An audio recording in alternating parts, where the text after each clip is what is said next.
लक्ष्मी जी को धन की देवी कहा जाता है और देवी लक्ष्मी भगवान श्री विष्णु की धर्मपत्नी है। महालक्ष्मी व्रत जो कि माता लक्ष्मी जी को समर्पित होता है, हर साल भाद्रपद माह के शुक्ल पक्ष की अष्टमी तिथि से प्रारंभ होता है और अगले 16 दिन तक ये व्रत किया जाता है। ये व्रत राधा अष्टमी के दिन से शुरू किया जाता है। महालक्ष्मी व्रत गणेश चतुर्थी के 4 दिन बाद आता है और इस व्रत का जो समापन है वो आश्विन माह के कृष्ण पक्ष की अष्टमी तिथि को होता है। तिथियों के घटने बढ़ने के आधार पर उपवास की अवधि 16 दिन के बजाय 15 दिन या फिर 17 दिन भी हो सकती है। इस व्रत का पालन धन और सुख समृद्धि की देवी माता लक्ष्मी जी को प्रसन्न करने और उनका आशीर्वाद प्राप्त करने के लिए किया जाता है। आज के इस वीडियो में मैं आपको बताऊंगी साल 2024 में महालक्ष्मी व्रत कब से प्रारंभ होंगे और कब समाप्त होंगे, इस व्रत से जुड़े नियम क्या क्या हैं, किन चीज़ों का सेवन आप कर सकते हैं, किन किन बातों का ध्यान आपको रखना होता है। यदि आप 16 दिन तक पूरे उपवास ना रख पाएँ तो आप फिर कितने व्रत रख सकते हैं, कितने व्रतों के बाद आप उद्यापन कर सकते हैं। इसलिए आज की इस वीडियो को आप पूरा जरूर देखिएगा। जिस दिन से महालक्ष्मी व्रत आरंभ होते हैं वो दिन अत्यंत महत्वपूर्ण, अत्यंत शुभ माना जाता है, क्योंकि इस दिन दूर्वा अष्टमी व्रत भी होता है। दूर्वा अष्टमी पर दूर्वा घास की पूजा की जाती है। इस दिन को ज्येष्ठ देवी पूजा के रूप में भी मनाया जाता है, जिसमें त्रिदिवसीय देवी का पूजन किया जाता है। लगातार 3 दिन तक 3 देवियों की पूजा की जाती है और इसी दिन राधा अष्टमी भी मनाई जाती है। मान्यता है कि इसी शुभ दिन पर श्री राधा रानी का प्राकट्य हुआ था। साल 2024 में महालक्ष्मी व्रत 11 सितंबर बुधवार से प्रारंभ होंगे और समाप्त होंगे 24 सितंबर मंगलवार को, जिस दिन श्राद्ध पक्ष की अष्टमी तिथि होगी। अष्टमी तिथि को माता लक्ष्मी जी का विशेष वरदान मिला हुआ है, इसलिए इस शुभ दिन पर आप सोना चांदी की खरीदारी कर सकते हैं और इस दिन आप माता लक्ष्मी से जुड़े कुछ खास उपाय भी कर सकते हैं। यदि आप ऐसा करते हैं तो आपके घर में धन संबंधी जो भी समस्याएं हैं वो दूर होंगी, आपके घर में धन का आगमन होगा और घर में सदा माता लक्ष्मी जी के आशीर्वाद से सुख समृद्धि बनी रहेगी। महालक्ष्मी व्रत प्रारंभ करने के लिए भाद्रपद शुक्ल अष्टमी तिथि को स्नान करके 2 सकोरे यानी सूप में ज्वारे बोए जाते हैं, जिन्हें लगातार 16 दिन तक जल से सींचा जाता है। ज्वारे बोने के दिन ही सफ़ेद कच्चे धागे से 16 तार का एक डोरा बनाया जाता है। डोरे की लंबाई इतनी रखी जाती है कि इसे आसानी से गले में पहन सके और इस डोरे में थोड़ी थोड़ी दूर पर 16 गांठें लगाई जाती हैं। कुल मिलाकर 16 गांठें इस धागे में आपको लगानी होती हैं। फिर हल्दी से पीला करके पूजा के स्थान पर रख दें और हर दिन 16 दूब और 16 गेहूं के दाने चढ़ाकर इस डोरे की भी पूजा करें। स्नान करने के बाद सुहागिन महिलाओं को पूर्ण श्रृंगार करना चाहिए। इस व्रत को कोई भी कर सकता है। फिर अखंड ज्योति का एक और दीपक अलग से जलाकर रखें। आप चाहें तो लगातार 16 दिन तक अखंड ज्योत जलाकर रख सकते हैं।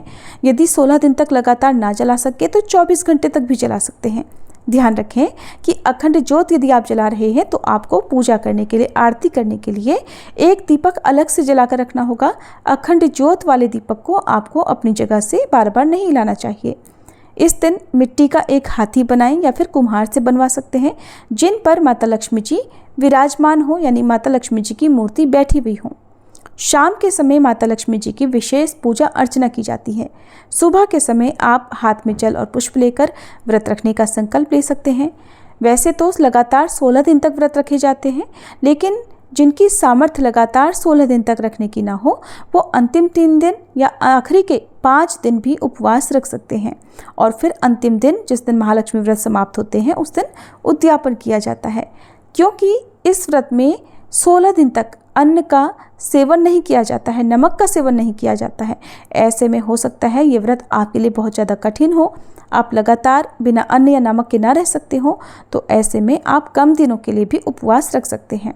सुबह के समय विधि विधान से पूजा करें, धूप दीप जलाएं, माता लक्ष्मी जी की आरती करके व्रत प्रारंभ करें। शाम के समय जिस जगह पर आपको पूजा करनी हो, पूर्व दिशा की या उत्तर दिशा की ओर मुँह करके, क्योंकि उत्तर दिशा को माता लक्ष्मी जी का वास माना जाता है, तो आज की पूजा उत्तर दिशा की तरफ मुँह करके करना शुभ माना जाता है। तो मंदिर की जगह को या आसपास की जगह को गोबर से लीप कर पवित्र कर लें, गंगा जल छिड़ककर शुद्ध कर सकते हैं, सुंदर सी रंगोली बना लें, जितना हो सके सजावट कर लें और फिर एक चौकी पर लाल वस्त्र बिछाकर हाथी को विराजमान करें। यदि आप मिट्टी की मूर्ति नहीं बनवा पाए हैं तो तस्वीर की भी आप पूजा इस दिन कर सकते हैं। तांबे का या मिट्टी का एक कलश जल से भरकर चौकी पर रखें और फिर माता लक्ष्मी जी की मूर्ति की स्थापना करें। इस मूर्ति के पास श्री महालक्ष्मी यंत्र भी रखें। एक थाली में पूजा की सामग्री जैसे रोली, गुलाल, अबीर, अक्षत, लाल धागा, मेहंदी, हल्दी, लौंग, इलायची, बादाम, पान, गोल सुपारी, माता लक्ष्मी जी को अर्पित करने के लिए श्रृंगार की सामग्री, वस्त्र, लाल चुनरी, पुष्प, धूप, दीप, अगरबत्ती और इत्र, मौसमी फल, फूल, पंचामृत, मावे का प्रसाद आदि रखें। आज के दिन दूध से बनी मिठाई का भोग माता रानी को अर्पित किया जाता है। इसके अलावा खीर का प्रसाद भी आज के दिन आप बांट सकते हैं, माता रानी को भोग में लगा सकते हैं। केले के पत्तों से झांकी बना सकते हैं। अगर संभव हो तो माता लक्ष्मी जी की पूजा में आप कमल के पुष्प का प्रयोग अवश्य करें। चौकी पर 16 तार वाला डोरा और ज्वारी रखें। विधि विधान से माता लक्ष्मी जी की पूजा करें। हाथ में गेहूं के 7 दाने लेकर या फिर पुष्प लेकर कथा सुनना चाहिए। कथा समाप्ति के बाद आप इन्हें माता लक्ष्मी जी के चरणों में अर्पित कर दें। फिर सबसे अंत में कपूर जलाकर आरती करें और उसके बाद माता रानी को भोग लगाएं। डोरे को जो आपने पूजा करा है उसे आप गले में धारण कर लें, नहीं तो महिलाएं इस डोरे को अपनी बाईं भुजा में भी बांध सकते हैं। ध्यान रखें, शरीर के ऊपरी हिस्से में ही इस डोरे को बांधा जाता है और इस प्रकार से आप माता लक्ष्मी जी की पूजा कर सकते हैं।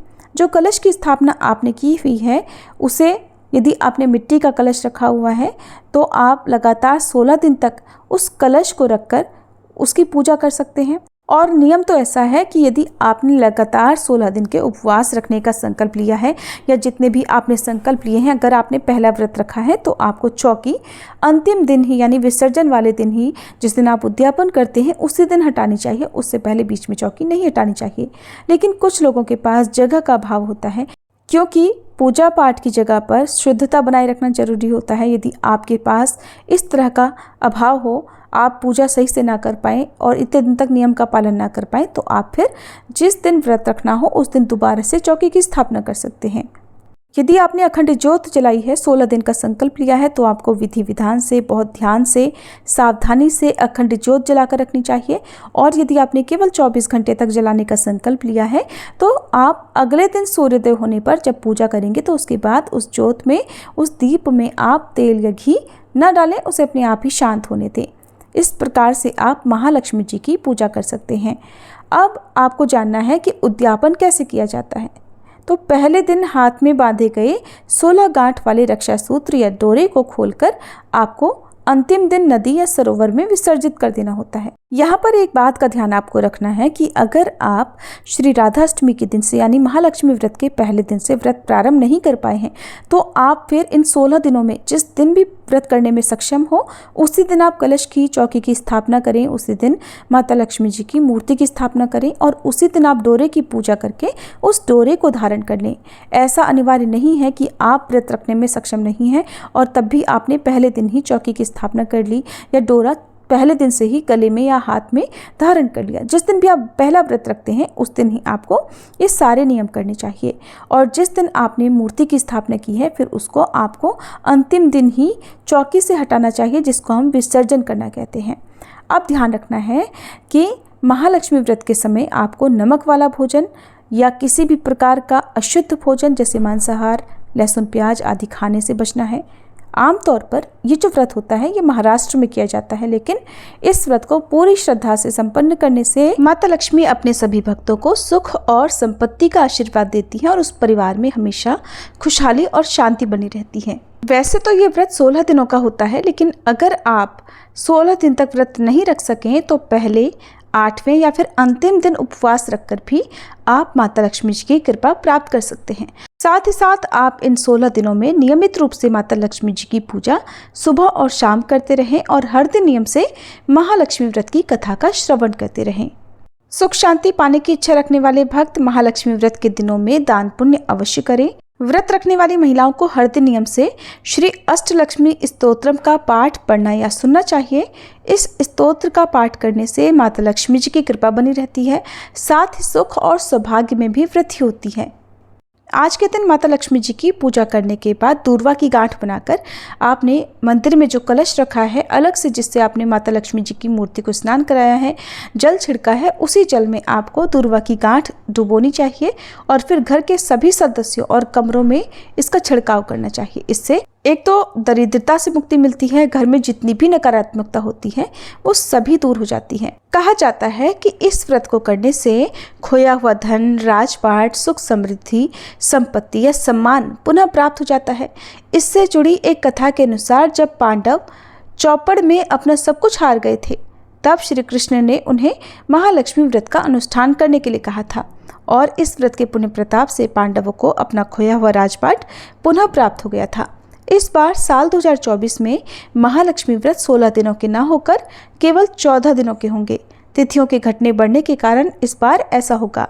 अगर आपके पास जौ बोने के लिए, ज्वारे बोने के लिए सूप ना हो तो आप मिट्टी के सकोरों का भी इस्तेमाल कर सकते हैं। मिट्टी के बड़े से बर्तन का भी इस्तेमाल उन ज्वारों को बोने के लिए कर सकते हैं। अंतिम दिन इन सभी का विसर्जन कर दिया जाता है। जिस तरह से नवरात्रि के दिनों में ज्वारे बोकर अंतिम दिन उनका विसर्जन किया जाता है, ठीक उसी प्रकार से महालक्ष्मी व्रत के अंतिम दिन सभी पूजन सामग्री का विसर्जन किया जाता है। महालक्ष्मी व्रत में क्या खाना चाहिए और क्या नहीं खाना चाहिए, तो देखिए, अगर आपने 16 दिनों के लगातार व्रत रखे हैं तो आपको अन्न का या नमक का सेवन नहीं करना चाहिए। और क्योंकि ऐसे में माता लक्ष्मी जी को खीर का भोग लगाया जाता है, तो आप साबूदाने की या मखाने की खीर का भोग भी माता रानी को अर्पित कर सकते हैं। उसी को स्वयं भी प्रसाद रूप में ग्रहण करके व्रत का पारणा कर सकते हैं। अगर आप पूरे उपवास रखने में समर्थ नहीं है तो भी आपको इन 16 दिनों तक या फिर इन 14 दिनों तक केवल शुद्ध सात्विक भोजन ही ग्रहण करना चाहिए। लहसुन, प्याज का या मांसाहार का सेवन भूले से भी नहीं करना चाहिए। जिस दिन आपने उपवास रखा हो उस दिन आप केवल फलाहार कर सकते हैं। दूध से बनी मिठाइयों का, फलों का, जूस का या फिर ड्राई फ्रूट्स आदि का सेवन कर सकते हैं। आलू का सेवन भी आप इस दिन कर सकते हैं। ध्यान रखें, नमक का सेवन आपको नहीं करना है। माता लक्ष्मी की विशेष कृपा पाने के लिए कमलगट्टे और कमल के पुष्प माता रानी को अर्पित करने चाहिए। इस दिन सच्चे मन से आपके पास जब भी समय हो आपको माता लक्ष्मी जी के मंत्रों का या फिर माता लक्ष्मी जी के स्तोत्रों का पाठ या श्रवण करना चाहिए। ऐसा करने से घर में सुख समृद्धि के साथ ही पूरे वर्ष भर माता लक्ष्मी जी की कृपा से आपके घर में धन संबंधी समस्याएं नहीं आती हैं। व्रत के अंतिम दिन यानी उद्यापन वाले दिन आपको पूजा सामग्री में 16 की संख्या का विशेष ध्यान देना चाहिए। इस दिन आप माता लक्ष्मी जी को 16 श्रृंगार की सामग्री अर्पित करें।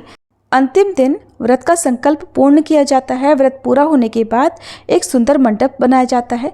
अगर मंडप बनाना संभव ना हो तो एक चौकी पर लाल कपड़ा बिछाकर उस पर माता लक्ष्मी जी की मूर्ति या तस्वीर की स्थापना करनी चाहिए। यदि आपने पहले से ही स्थापना की हुई है तो आप वहीं पर पूजा कर सकते हैं। प्रतिमा को पंचामृत से स्नान कराना चाहिए और माता लक्ष्मी जी के लिए यदि हो सके तो 16 प्रकार के व्यंजन बनाने चाहिए। षोडशोपचार विधि से माता रानी की पूजा करनी चाहिए। 16 प्रकार के व्यंजन ना हो तो आप 16 की संख्या में फल या 16 की संख्या में जो मेवा आदि हैं, ड्राई फ्रूट्स आदि हैं, वो भी माता रानी को अर्पित कर सकते हैं। षोडशोपचार विधि से पूजा करने के बाद ब्राह्मणों को भोजन कराना चाहिए। अगर संभव हो तो 16 ब्राह्मणों को भोजन करा सकते हैं और अगर संभव हो तो आप ब्राह्मणों के अलावा 16 सुहागिन स्त्रियों को या 16 छोटी कन्याओं को भी भोजन करा सकते हैं। आज के दिन आप उन्हें यदि हो सके तो केवल मीठी चीज़ें ही खाने में दें, जैसे खीर या दूध से बनी मिठाई आदि आप उन्हें दे सकते हैं। ब्राह्मण भोजन के बाद दान दक्षिणा अवश्य देनी चाहिए। यदि आपने सुहागिन महिलाओं को आमंत्रित किया है तो उन्हें श्रृंगार की सामग्री अवश्य देकर विदा करें। इस व्रत का वर्णन महाभारत काल में भी मिलता है। इस व्रत को करने से सभी प्रकार की आर्थिक समस्याएं नष्ट हो जाती हैं, इसलिए आपको व्रत का उद्यापन भी विधि विधान से करना चाहिए, तभी व्रत का पूर्ण फल प्राप्त होता है। उद्यापन आप शाम के समय कर सकते हैं। दिन भर उपवास रखने के बाद शाम को जब सूर्यास्त के समय पूजा की जाती है, सूर्यास्त से पहले पहले ही पूजा की जाती है, यानी दिन ढलने से पहले पहले पूजा की जाती है। उस समय आप पूजा करके आसपास के मंदिर में जाकर भी दान की सामग्री का दान दे सकते हैं। पीरियड्स की अवस्था में खुद से पूजा न करके आप दूसरों से पूजा करवा सकते हैं। यदि आपने लगातार व्रत रखने का संकल्प लिया है तो व्रतों को बीच में नहीं तोड़ना चाहिए, लेकिन अशुद्ध अवस्था में आप पहला व्रत प्रारंभ न करें। आप हमेशा शुद्ध अवस्था में ही पहला व्रत प्रारंभ करें। यदि उद्यापन के दिन आपको पीरियड हो रहे हैं तो ऐसे में आप खुद से उद्यापन ना करवाकर किसी अन्य सदस्य से अपने नाम से उद्यापन करवा सकते हैं। तो ये थी आज की वीडियो। उम्मीद है जानकारी आपको अच्छी लगी होगी। अच्छी लगी हो तो वीडियो को लाइक करके कमेंट बॉक्स में माता लक्ष्मी जी की जय जरूर लिखिएगा।